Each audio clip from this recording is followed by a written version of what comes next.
She was supposed to be invisible. A black maid bowed at a luxury hotel and spoke one sentence in perfect Busan dialect. The room froze. Powerful men stopped breathing, because that voice did not belong to someone who cleaned tables. Minutes later, the lights flickered. Two men cornered her in a service hallway. Only one walked out. That same night, she was running through a dockside warehouse, dodging attackers as dangerous names spilled into the open. By midnight, she stood at a rail yard with a train screaming past, forcing a man to confess crimes that buried families and built empires. But here is what no one saw coming. She did not break cover by accident. She waited 10 years for this moment. Who is the woman they underestimated? And what happens when the person you ignore decides to stop hiding? The glass doors of the Grand Hanoi Hotel slid open as the last of the evening rain faded into mist. Warm light spilled onto the polished stone outside, reflecting the slow movement of arriving luxury cars. Inside, the lobby hummed with quiet efficiency. Staff moved with rehearsed precision, voices low, faces calm. Tonight was not an ordinary night. Power sat at the center of the building, wrapped in silk suits and quiet authority. Naomi Reed stood near the service corridor, adjusting the cuffs of her uniform. The black fabric was simple, designed to draw no attention. That was the point. She checked the tray in her hands and breathed once, steady and controlled. 10 years of practice lived in that breath. 10 years of learning how to be overlooked. From the far end of the lobby, a group entered, surrounded by private security. Conversation softened. Even the air seemed to pause. The elderly man at the center walked slowly, but did not need assistance. His presence carried weight earned over decades. At his side walked his son, tall, composed, eyes sharp with calculation. This was Kang Jun-seok, the man who now held the city's invisible strings. Naomi stepped forward when protocol demanded it. She lowered her head respectfully and spoke. Her greeting came out in perfect Busan dialect, calm and precise, shaped by years spent near the southern sea. The effect was immediate. A server froze mid-step. A glass stopped halfway to a table. Security hands tightened at their sides. Jun-seok turned slowly, eyes narrowing as he looked at her. That dialect was not taught in language schools. It was inherited. It belonged to fishermen, dock workers, and men who ruled quietly from the shadows. Naomi kept her gaze down. Her pulse did not change. The elder Kang studied her for a long moment, then nodded once before moving on. The room released a breath it did not realize it was holding. Naomi stepped back into the flow of staff, her role restored, but the shift had already happened. She could feel it in the way eyes followed her now. Later that night, the banquet hall filled with low laughter and controlled confidence. Deals were not spoken aloud, but they moved between tables like currents. Naomi circulated with practiced ease, refilling glasses, clearing plates, listening without appearing to listen. She caught fragments of conversation, ports, shipments, delays that were not supposed to happen. As she passed behind the head table, Jun-seok's gaze met hers again. This time it lingered. The night deepened, and the schedule changed without announcement. Security units repositioned. A private elevator was locked off. Naomi noticed because she always noticed. She followed procedure and turned down a service corridor, intending to return to the kitchen. The corridor was quiet, too quiet. A hand shot out from a recessed doorway and grabbed her wrist. Naomi reacted before fear could surface. She twisted, stepped inside the attacker's reach, and redirected his balance into the wall. A second man rushed her from behind. She ducked, pivoted, and struck low, sending him crashing into a supply cart. Metal clattered loudly. Footsteps echoed from above. Naomi did not stay to assess damage. She adjusted her uniform, picked up her tray, and disappeared down the emergency stairwell. Breath even, movements controlled. By the time security arrived, the corridor was empty. The following morning arrived clear and cold. News reports framed the previous night as a routine security incident. No names were mentioned, no questions asked. Naomi clocked in for her shift like always. The hotel smelled of fresh coffee and polished marble. Life resumed its rhythm, but beneath it tension coiled tight. During her break, Naomi sat alone in the staff area, staring at nothing. Her reflection in the steel counter looked like any other worker. But her mind drifted back to another morning, years ago. When the sea had returned a pair of shoes and taken everything else, she was not called Naomi then. She finished her shift and left through the back exit, walking several blocks before boarding a bus that took her across the city. The destination changed with the day. Tonight, it was a small rented room above a closed tailor shop. Inside, she locked the door, knelt, and lifted a loose floorboard. From beneath it, she retrieved a small phone wrapped in cloth. One message waited. Coordinates, time, no name. Naomi exhaled slowly. The game she had been preparing for had finally acknowledged her presence. If you are still watching right now, do not click away. Stories like this unfold because someone chooses to stay and see what happens next. Outside, the city lights flickered as evening approached. Naomi replaced the floorboard and sat back against the wall, eyes closed, mind alert. Tomorrow would bring a new location, new movement, new risk. And somewhere within the same city, powerful men were beginning to realize that something they buried long ago was no longer staying silent. Morning arrived wrapped in fog, the kind that blurred the edges of buildings and softened the city into shapes and movement. Naomi stood at a bus stop near the river, hands in her pockets, eyes tracking reflections in the glass shelter. The coordinates from the message pulsed in her memory. A warehouse near the old docks. Midnight. Whoever sent it knew her rhythm. That meant either help or a trap. She prepared for both. The bus carried her across districts that changed in personality every few stops. Corporate towers gave way to aging apartment blocks, then to shipping lanes and rusted fences. Naomi stepped off near a fish market just opening for the day. Vendors shouted prices. Ice cracked. Life moved loudly here, which made it easy to disappear. She spent the afternoon walking the perimeter of the docks, noting cameras, exits, blind spots. The warehouse sat farther down, squat and windowless, its paint peeling under years of salt air. No guards stood outside, which made her more cautious, not less. By evening, she returned to the city, changed clothes, and reported for her hotel shift like nothing waited for her after dark. Inside the hotel, tension had thickened. Security briefings ran longer. Staff were reassigned without explanation.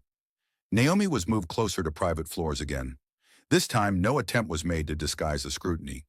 As she cleaned a hallway near the executive suites, an older man approached. Kang Dae-ho. His reputation reached farther than his title. He asked her where she learned Korean. His voice was polite. His eyes were not. Naomi answered calmly, saying she grew up moving between ports. Languages stuck when survival depended on them. Kang smiled faintly and told her loyalty mattered more than talent.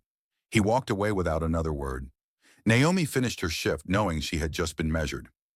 Night changed the city again. Naomi reached the docks just before midnight, slipping between stacked containers as fog rolled low. The warehouse doors were open a fraction, light spilling out in narrow lines. Inside, voices carried. She climbed the side ladder and crossed the rafters, moving slow and silent. Below her, men argued over missing shipments and broken schedules. Names surfaced. Roots. A familiar pattern emerged. Then she heard the name that tightened her chest. The same one whispered the night her guardian never came home. A flashlight beam swept upward. Someone had sensed movement. Naomi dropped down behind a crate as boots rushed across the concrete. A man lunged at her. She redirected his momentum and sent him into the floor. Another swung. She blocked, countered, and moved again. The fight stayed contained, sharp, efficient. Alarms blared from a nearby dock as someone triggered a panic switch. Naomi ran, slipping out a side door and vanishing between rows of containers as shouts followed her into the fog. The next morning brought rain and silence. No news, no arrests, just rumors spreading quietly through dockside cafes. Naomi returned to work, moving through the hotel like a shadow that refused to settle. During lunch service, a folded note slid across her tray from another staff member. Basement corridor. Noon. Her pulse stayed steady, but her mind raced. The basement office smelled of old paper and metal. Kang Dae-ho stood behind a desk, hands folded. He asked her directly if she was searching for something. Naomi said everyone searched for something.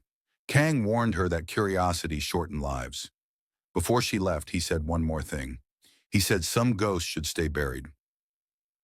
That night, the city shifted locations again. Naomi followed a different message to a closed laundromat in an industrial district. Inside, machines sat silent, but a door at the back led down to an underground training space. Sweat and tension filled the air. A woman waited near the lockers. She introduced herself as Mira and spoke in the same Busan dialect Naomi grew up with. Mira said she once worked with the man who raised Naomi. She said his disappearance was not an accident. It was a warning that failed. Before Naomi could respond, the lights went out. Movement exploded around them. Naomi dropped low, rolled, and struck upward, disabling the first attacker. Mira moved beside her, controlled and precise. The fight ended as quickly as it began. When the lights returned, 3 men lay groaning on the floor. Sirens approached in the distance. Mira pulled Naomi toward the exit and told her to choose carefully. She said the boss's son was closer to the truth than he appeared. Then she disappeared into the night, leaving Naomi alone with questions that refused to settle. If you are still watching, this is where it deepens. Walking away now means missing the moment everything begins to collide. The following day, Naomi was reassigned again, this time to a countryside estate owned by the Kang family. The drive took them away from the city into open land and quiet roads. The estate carried history in its walls. During setup, Naomi noticed unfamiliar vehicles and guards without markings. Something was coming. She accessed a service terminal long enough to confirm her suspicion. Records matched the warehouse patterns. As evening fell, Jun-suk arrived unexpectedly. He walked the grounds alone until he reached the lake where Naomi stood. He told her he knew she was not just staff. He asked her what she wanted.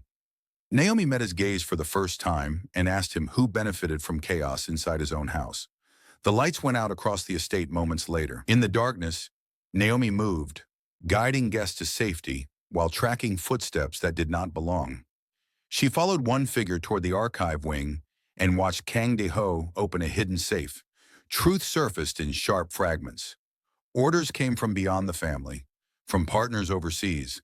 The man who raised her tried to stop it. That was why he disappeared. Footsteps approached. Naomi acted. She struck, escaped through a service tunnel, and ran into the hills as dawn crept over the horizon. Behind her, an old system began to crack. Ahead of her, the reckoning waited. Dawn found Naomi crouched among wet leaves and stone, the estate hidden behind a curtain of mist. She stayed still until the sounds of search teams faded into distance. Only then did she move, descending through the hills toward a service road that curved back into the city. Every step grounded her. The truth she had heard in the archive room did not shock her. It confirmed what her instincts had whispered for years. The man who raised her had died because he refused to let corruption pass quietly. By mid-morning, the city swallowed her again. Naomi washed, changed, and blended into a weekday crowd near the central station. Messages began arriving on the hidden phone, short and deliberate. Rail yard, freight zone 7, midnight. The same precision as before. Mira's work, or Jun Seok's, possibly both. Naomi did not ask. She prepared. That afternoon shifted locations again, back inside the hotel. Management pretended nothing had changed, but fear leaked through the cracks. Kang De-ho's office was sealed. His name vanished from schedules. Naomi crossed paths with Jun-suk near the executive elevator. He stopped her without pretense and asked if Kang was involved. Naomi said the rot ran deeper than one man. Jun-seok closed his eyes briefly, then told her he was done being protected from the truth. Night fell heavy and loud near the rail yards. Freight cars stretched across the land like steel ribs. Engines idled. Naomi climbed onto a stationary car and watched the exchange unfold below. Trucks arrived without markings. Containers were opened just long enough to confirm contents before being resealed. Then she saw him, the overseas partner. Older now, but unmistakable. The man who once shared tea with her guardian and later signed his silence. A shout cut through the yard. Someone had seen her outline against the lights. The world erupted into motion. Naomi jumped, hit the gravel hard, and rolled beneath a moving train. Metal screamed overhead. She came up running, disarmed a guard, and ducked behind cargo as shots cracked into steel. Sirens wailed in the distance, drawn by the chaos. Then headlights flooded the far end of the yard. Jun-suk arrived with his men. Orders were shouted. Confusion spread. The overseas partner bolted toward the tracks, panic breaking through his composure. Naomi chased him, feet pounding, breath steady. A train thundered past, wind tearing at them both. He stumbled near the edge. Naomi stopped inches away. She could end it there. The thought came and went like a flicker. Instead, she activated the recorder in her pocket and forced him to speak. His voice shook as he confessed. Names. Routes. The order that erased one loyal man for refusing to step aside. Police lights flooded the yard moments later. The partner collapsed to his knees as officers closed in. Silence followed. Jun-seok approached Naomi slowly. He asked her name, not the one on her badge, the real one. She told him. She told him who raised her and what was taken. Jun-seok bowed his head. He said his father trusted the wrong people for too long. If you are still here, do not leave. This is the moment stories are decided. Staying is how justice lands. The days that followed unfolded quietly but relentlessly. Accounts were frozen, records seized. Men disappeared from positions they once ruled. The hotel returned to polished calm, but Naomi knew her time there was over. She met Jun-seok at a small cafe by the sea. No guards, no titles. He thanked her for choosing truth over destruction. She said justice was the only thing that let her sleep. That night, Naomi walked along the shore alone. The waves carried memory without weight. For the first time, she did not feel like she was running. She was moving forward. Somewhere behind her, a broken system struggled to survive daylight. Ahead of her, a larger fight waited. The week after the rail yard confrontation unfolded like a controlled burn. The city did not erupt. It adjusted. News headlines stayed vague, but entire chains of authority quietly unraveled. Naomi watched it happen from the edges, staying nowhere long enough to be tracked. She took a train south, then another inland, moving through places where names mattered less than habits. Her next stop was a port city smaller than the capital, but no less active. Cranes lined the harbor like sentries. Naomi found work in a shipping cafeteria that served crews around the clock. It was the kind of place where exhaustion loosened tongues. She wiped tables, poured coffee, and listened. The same patterns surfaced. Rerouted cargo, temporary storage, silent partners who never appeared in daylight. On the third night, tension broke into action. A dispute over a missing container escalated near the docks. Naomi saw it before it turned dangerous. She stepped between two men mid-argument, redirected a swinging arm, and pulled a younger worker out of harm's path. The crowd froze. The men backed off, unsettled by her control. From across the yard, Mira watched with approval. They met later in an empty warehouse office overlooking the water. Mira explained that fragments of the old network were trying to regroup. Some wanted Naomi silenced. Others wanted her aligned. Naomi said she was not interested in power. She was interested in endings. The next day shifted locations again, this time to an inland logistics summit hosted at a mid-range conference hotel. Naomi took a temporary service position. The environment felt familiar. Polished floors, controlled smiles. Behind the scenes, tension simmered. She spotted men who watched exits instead of schedules. When the lights flickered during dinner service, Naomi moved guests calmly toward service corridors while intercepting a man headed for the upper floors. She locked him in a storage room and disappeared into the stairwell before security arrived. That night, Naomi did not sleep. She sat by the window of her rented room, city lights reflecting in the glass. She thought about the man who raised her and how he believed loyalty meant standing firm, even when it cost everything. She understood him now. Justice was not loud. It was consistent. The following morning, Mira brought final confirmation. The remaining leaders planned one last exchange hidden inside a charity logistics conference in the north.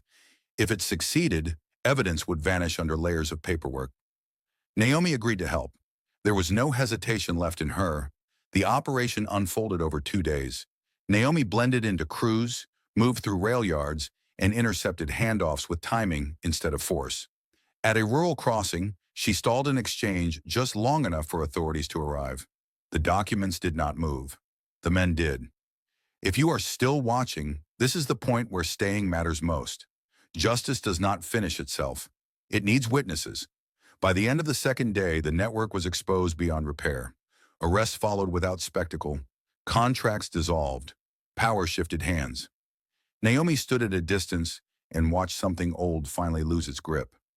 Jun-seok reached out once more. They met at a quiet seaside memorial. No guards, no hierarchy. He told her his father had ordered a full internal reckoning. Naomi listened and said nothing. Some apologies did not need replies. As evening settled, Naomi walked alone along the shoreline. The wind carried memory without weight. For the first time, she felt no pull to disappear. She was choosing where to stand.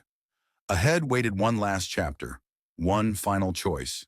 The final chapter began quietly, the way endings often disguise themselves as beginnings.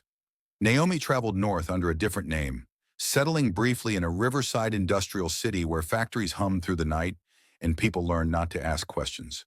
She took a cleaning job at a logistics firm, working after hours when offices emptied and secrets stayed behind.